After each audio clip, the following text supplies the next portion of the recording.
Doctor Abdus সুবহান মিয়া গোলাপ একাদশ জাতীয় সংসদ নির্বাচনে মাদারীপুর ৩ আসনের সংসদ সদস্য ছিলেন। দ্বাদশ জাতীয় সংসদ নির্বাচনে প্রার্থী হলেও স্বতন্ত্র প্রার্থী তাহমিনা বেগমের কাছে হেরে যান।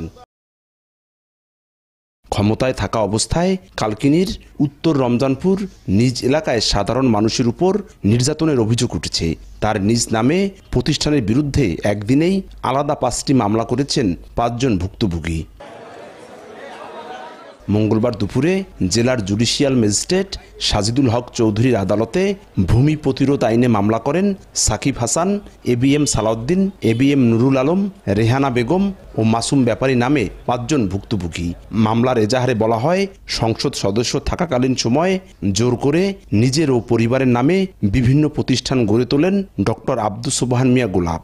জমি লিখে না দিলে হত্যা ও মামলারও ভয় দেখানো হয়। এক পর্যায়ে রেজিস্ট্রি না করেই নির্মাণ করেন একাধিক ভবন।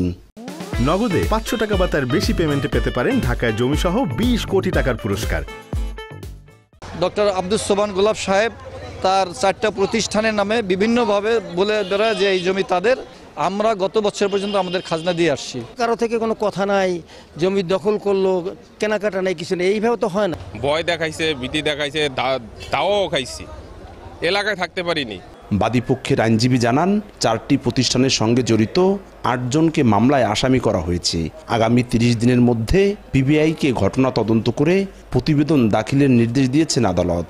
পিবিআইকে আগামী ৩০ কার্য দিবসের ভিতরে তদন্ত করে যথাযথ আদালতের কাছে প্রতিবেদন দাখিল করার জন্য নির্দেশ দিয়েছে। এদিকে অভিযোগ অস্বীকার করে সাবেক সংসদ সদস্য মুঠোফোনে জানান, তাকে হেয় করতেই রাজনৈতিক প্রতিপক্ষ একাধিক মামলা করছে।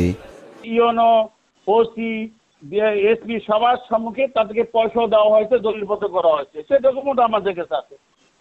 তার মানে এটা ষড়যন্ত্র উদ্দেশ্য মতো আমাকে হেয় করার জন্য।